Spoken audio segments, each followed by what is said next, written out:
Hello cuties, welcome and welcome back to my channel. So ये vlog शुरू होता है रात के 1:30 AM से। सच में? ओके ओके, मजाक कर रही हूँ। बट सच में ये जो क्लिप है ये रात के 1:30 AM की ही है, क्योंकि मैं रात को कल बहुत लेट सोई थी, अराउंड 3 AM के। और फिर मैं आज लेट ही उठी हूँ, 9 बजे। और आज का व्लॉग बहुत इंपॉर्टेंट है for SSC CGL aspirants, specially उनके लिए जिनको रीजनिंग में बहुत प्रॉब्लम्स हैं, कन्फ्यूजन्स हैं कि कैसे करना है, सिलेबस को कंप्लीट कैसे करना है, पीवाईक्यूज, मॉक टेस्ट, सब कुछ मैं आज बताने वाली हूँ आपको इस व्लॉग में। सो एंड तक ज़रूर देखना। तो सुबह 9 बजे उठने के बाद फिर मैं 11 बजे पढ़ने बैठ जाती हूँ, और सबसे पहले मैं वो कैब करती हूँ, क्योंकि वो कैब एक ऐसे सब्जेक्ट है ना कि जल्दी हो जाता है। तो मैंने 1 घंटे में अपनी वो कैब कंप्लीट कर ली थी। आज का मेरा और उसके टारगेट बाद फिर रीजनिंग मैं में है कि रीजनिंग करने मुझे बैठ वन गई आवर में without 100 any plus break. Questions करने हैं। और मैंने यहाँ पर टाइमर भी सेट कर दिया है कि मुझे 1 घंटे में कुछ भी करके 100 प्लस क्वेश्चंस करने ही करने हैं, जो मैं डेली टारगेट और मैं रखती हूँ। रीजनिंग और मैथ करते करते गाने भी सुनती हूँ, तो मुझे कमेंट में बताओ कि कौन मेरे तरह गाने सुनता है। Okay, so let's move to the main point. According to the time जो हमारे पास है, हमें मैक्स टू मैक्स 2 महीने में अपना सिलेबस कंप्लीट करना है। उसके बाद हम पीवाईक्यूज और मॉक टेस्ट वगैरह देख सकते हैं, जो कि बहुत काफ़ी अच्छा होगा। बट उससे पहले हमें सिलेबस कंप्लीट करना है, और सिलेबस को आप यूट्यूब से कर सकते हो। ऑनलाइन आजकल बहुत ज़्यादा मटेरियल है, तो आप कोई भी वीडियो देख सकते हो। और रीजनिंग एक ऐसा सब्जेक्ट है ना कि आप एक वीडियो देखो, उसमें 15-20 क्वेश्चंस एक टॉपिक के लगाओगे तो आपको टॉपिक बहुत अच्छे से समझ में आ जाएगा। And if you want any kind of help from me, please let me know. I will definitely share with my strategy of reasoning, maths and rest of the subjects. Okay, so आप syllabus complete करने के बाद P Y queues लगा सकते हो। मैंने भी पहले सिलेबस कंप्लीट किया था, then I purchase the book and now I am doing P Y Qs on the daily basis. So my thought is that कि अगर आपने सिलेबस ही कंप्लीट नहीं किया है, तो अगर आप मॉक टेस्ट दोगे या पी वाई क्यूज़ करोगे तो आपसे क्वेश्चंस नहीं लगेंगे।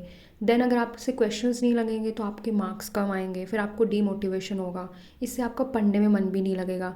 सो आई थॉट कि आपको सबसे पहले सिलेबस कवर करना चाहिए, तब आपको पी वाई क्यूज या मॉक टेस्ट लगाने चाहिए।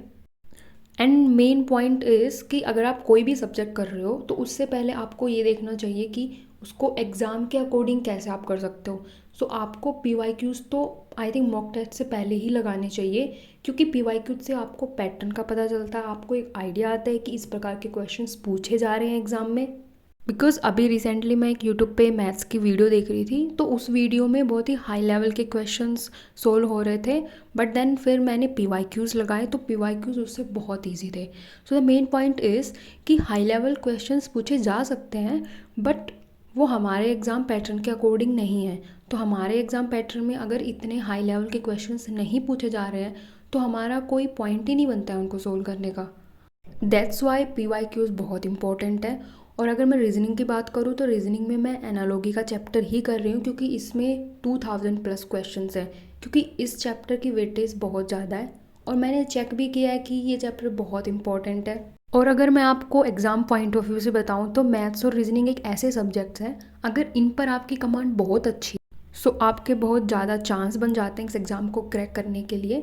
सो आपकी कमांड रीजनिंग और मैथ्स पे बहुत ज़्यादा अच्छी होनी चाहिए, क्योंकि आपको पहले से ही पता है कि इस प्रकार के क्वेश्चंस पूछे जा सकते हैं। क्योंकि जीके जीएस और ग्रामर बहुत वास्ट है, वहाँ पर कैसे भी क्वेश्चंस, कहीं से भी क्वेश्चंस पूछे जा सकते हैं। But you know about the reasoning and maths. So my strategy of doing reasoning is कि मैंने सबसे पहले सिलेबस कवर किया, उसके बाद अभी मैंने पी वाई क्यूज़ लगाने शुरू ही किए हैं। और मैं डेली टारगेट रखती हूँ कि 50 या 100 क्वेश्चंस मैं करूँ। और यहाँ पर सच में मेरे 1 आवर में 100 प्लस क्वेश्चंस हो गए हैं, बट मेरी हालत बहुत ज़्यादा ख़राब हो गई है, क्योंकि मैं 2 घंटे से ओके, एक ही सो जगह पे आप बैठी देख हुई सकते हूँ। हो कि इस चैप्टर में 2000 प्लस क्वेश्चंस हैं, एनालॉजी का जो चैप्टर है। और इसमें टाइप 1, टाइप 2, टाइप 3 ऐसे क्वेश्चंस हैं। अगर आपने किरण पब्लिकेशन की बुक परचेज़ कर रखी है तो आपको पता होगा। सो टाइप 1 मेरा हो गया है, जो कि जीके बेस एनालॉजी है, जिसमें थोड़े क्वेश्चन ऐसे पूछे जाते हैं। और जिस भी वर्ड्स का मीनिंग मुझे नहीं पता होता मैं ऊपर ही लिख देती हूँ, तो रिवीजन के टाइम मुझे काफ़ी हेल्प होगी। और अभी मैं जो कर रही हूँ वो टाइप 2 के क्वेश्चंस कर रही हूँ। वो क्वेश्चंस थोड़े से डिफ़िकल्ट हैं, बट हो जाते हैं। और मैंने 160 से शुरू किया था आज, और मैंने अभी जो कंप्लीट किया वो 285 तक कंप्लीट किया है, जो कि 100 प्लस क्वेश्चंस हो गए मेरे 1 आवर में। सो आप जल्दी से सिलेबस करो। अगर आपको कोई भी हेल्प की ज़रूरत है तो आप मुझे कमेंट कर सकते हो या फिर मुझे ईमेल कर सकते हो, और आप देख सकते हो कि मेरी रफ़ नोटबुक का क्या हाल हो गया है। और मुझे कमेंट में ये भी बताना कि आपकी स्ट्रेटजी क्या होती है रीजनिंग करने की, क्योंकि मुझे काफ़ी अच्छा लगेगा कि आप अपनी स्ट्रेटजी, अपने प्लान्स भी मुझे बताओ। मे बी सबके लिए मेरे प्लान्स वर्क ना करें, ये मेरे लिए काम कर रहे हैं, सबके लिए ना करें, तो कमेंट में मुझे ज़रूर बताना। और आज का सबसे बुरा पॉइंट ये है कि एक जगह 2 घंटे बैठने के बाद मेरे पैर की हालत कुछ ऐसी हो गई कि मेरे से चला ही नहीं जा रहा है। मुझे बहुत ज़्यादा दर्द हो रहा है जॉइंट में, और मुझसे चला ही नहीं जा रहा। सो आज के लिए बस इतना ही। Thanks for watching. Okay, bye.